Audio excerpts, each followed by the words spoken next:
com o nosso povo de São Miguel do Iguaçu e o meio que vocês estão provendo para mim de chegar até tantas pessoas. Essa ideia surgiu meio de forma empírica, sabe? Eu sempre, minhas horas vagas eu dedico para teorizar. Eu escolho um problema e tento achar uma solução para ele. A minha mente sempre trabalhou assim desde pequena. E, e é um hobby para mim, é uma espécie de diversão, sabe? É uma forma para mim, desestressar do serviço da oficina, porque eletrônica exige muito do cérebro de ficar o tempo todo mapeando circuitos para tentar achar onde é a origem do problema. Então eu criei essa rotina para mim até desestressar, sabe? Daí eu pegava um problema da vez e tentava analisar com um olhar crítico para tentar resolver. E eu tinha me deparado com a questão do plástico aqui na Terra, né? O plástico, o resíduo que agora o mundo analisa como uma causa de problemas de saúde global, que já está presente até no nosso organismo. Eu imaginei uma forma de aplicar esse plástico de uma maneira de transformar esse resíduo em um recurso, gerando blocos de plástico ocos para ser preenchido por terra, né? Usando uma técnica ancestral conhecida como taipa de pilão. A taipa de pilão era uma forma antiga de construir, onde tinha uma forma de madeira que ia sendo deslocada ao longo da parede, subindo, e ia sendo compactado o solo no meio daquela forma, adquirindo aquele formato e se tornando uma parede. E são paredes que têm um potencial de conforto térmico e acústico muito interessante. E é um recurso gratuito que está ali para todo mundo usar, né? É mais uma questão de esforço do que de recurso, né? Então, isso daí possibilitaria a construção de residências a baixo custo e com confiabilidade, né? Residências que pudessem prover segurança para essas famílias e pudessem promover algum tipo de conforto também. E esbarrando nessa questão ali, eu comecei a imaginar o bloco em si de plástico, como ele resistiria ao calor de uma chama, alguma coisa assim, e imaginei ele com uma ranhura na superfície que pudesse ser aplicado ao reboco, igual uma parede de alvenaria. O resultado final, para quem olharia, seria uma parede de alvenaria, né? Mas ao mesmo tempo eu comecei, deu um start de uma ideia. Eu já tinha lido uma reportagem sobre o rególito e a capacidade do rególito lunar, que é o pó que tem na Lua, de frear essa radiação, que camadas de uma certa espessura dele conseguiam frear a radiação que existe na Lua. Essa radiação lá, ela é muitas vezes maior do que aqui na Terra, porque eles não têm magnetosfera lá que defende a superfície lunar que nem a Terra tem. E mesmo aqui na Terra, com a magnetosfera, se você se expor muito ao Sol, tem perigo de câncer de pele e um monte de outras doenças que podem ser causadas pela exposição ao Sol demasiada, né? Os tecidos superficiais que envelhecem rápido, gera envelhecimento precoce da pele. E a mesma coisa na Lua, mas muitas vezes maior, por causa dessa radiação muito maior que atinge o solo de lá. E com isso eu criei essa ideia, unindo uma técnica ancestral, que é a taipa de pilão, mas usando o solo lunar, e os blocos que serão fabricados lá. As outras ideias, mais de tudo, se baseiam ou em construção robótica, né, com massa feita com rególito lunar e aditivos. E essa minha técnica, diferente das outras, ela não usa movimento robótico, que é lento e preciso, né? Ela usa formas que se ajustam conforme a seção da construção, mudando o formato delas para formar uma espécie de iglu.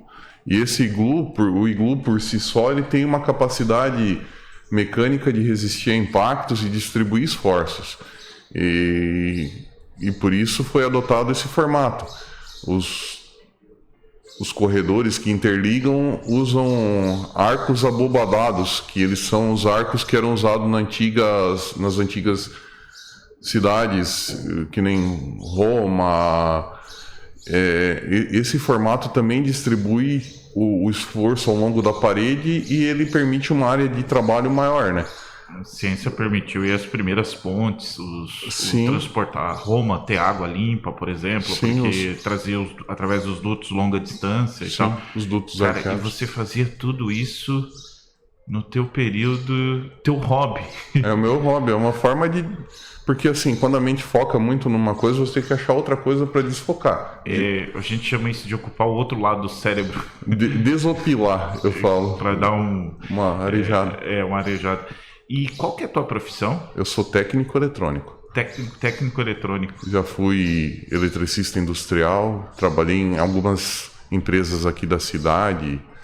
Nossa, aqui...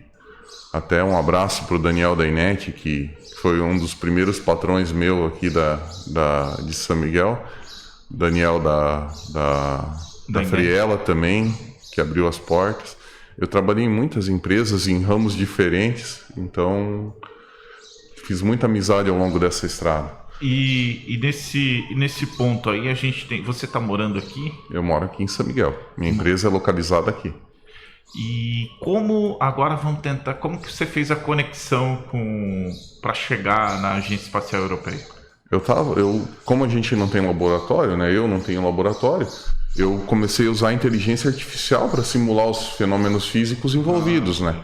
E jogava na inteligência artificial, gerava o cálculo e tentava obter o resultado como se eu estivesse simulando num laboratório, mas através dela, né? Por isso que eu acho que é uma coisa maravilhosa, Alessandro, porque hoje em dia o jovem não precisa estar dentro de um laboratório gigante para pôr à prova as ideias dele. Ele pode usar a inteligência artificial desde que se comunique com ela precisamente, tente expor a ideia. Eu, por exemplo, com TDAH, minha maior dificuldade é expor a minha ideia sem sombra de dúvida, sabe? Explicar ela certinho para a máquina. Mas ao longo do tempo eu tenho desenvolvido a capacidade e consegui explicar certinho e gerar essa ideia. E eu já tinha mandado cartas para a NASA, para a SpaceX, do próprio bolso, para tentar enviar algumas outras ideias que eu tive ao longo do tempo. E não tinha tido nenhuma resposta até hoje. E joguei na inteligência artificial, eu uso o Grok no caso. Falei, Grok, o que você acha? A NASA tem... Porque a gente cansa também de mandar e não ter nenhuma resposta, né? Daí eu pedi, a NASA teria interesse numa ideia como essa? Daí o Grok me respondeu o seguinte, é interessante você perguntar isso para mim, porque a NASA não tem nenhum chamamento nesse momento, mas a Agência Espacial Europeia está procurando exatamente a tua ideia. Caraca, ele conectou uma coisa com a outra. Ele falou, você tem interesse em submeter? Eu falei, na vida o não a gente já tem, né? Vamos em busca do sim. Daí eu falei, pode submeter, Grok, o que a gente precisa fazer? Ele falou, não, temos que adequar o teu trabalho nesse padrão, temos que submeter para esse site, nessa sessão. Explicou passo a passo para mim, porque o inglês é uma dificuldade, infelizmente a gente não teve acesso à educação particular de inglês. O inglês que a gente conhece é o inglês básico da escola, mas tentando traduzir séries e filmes e livros com a mente, né? Mas até o entendimento funciona, mas na hora de falar, não sai. Então, para mim, é essa dificuldade que eu tenho no inglês. E ele me ajudou em tudo ao longo do caminho para submeter o trabalho, e hoje a gente teve essa grata surpresa de ser chamado lá, né? E representar o nosso país, tentar fazer o melhor que a gente puder. E como que vai funcionar lá para a gente entender? Como que vai...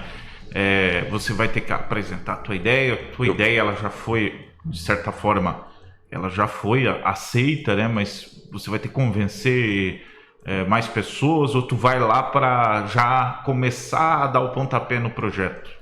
É assim, vai ter 2 cientistas da área, que é... eu me lembro o nome dele, que é Joel Friedman, e o outro sobrenome é um pouco complicado, porque é de outra língua, então é difícil a gente falar. Mas eu vou apresentar para eles a minha ideia. Com certeza não vai ser uma ideia só que vai prover tudo que precisa, então é uma espécie de colaboração, entende? Eu vou oferecer o melhor da minha ideia com a intenção de ajudar de alguma forma. Talvez vai ser, do mundo todo vai ser eu e mais um rapaz que vão apresentar. Então, eu aposto que vai ser tirado o melhor da minha e da dele, entende? Vai ser uma cooperação em volta desse objetivo de criar essa estrutura na Lua. Hoje tem a necessidade lá de explorar os recursos que tem lá, então a gente está em busca de prover segurança para fazer isso. E aqui, Ricardo, você deixou mais uma lição para a gente, né? Primeiro, como aproveitar o seu tempo, né? Cada um aproveita do jeito que quiser, mas meu pai dizia sempre uma coisa, né? Que quando você está parado ou fazendo algo...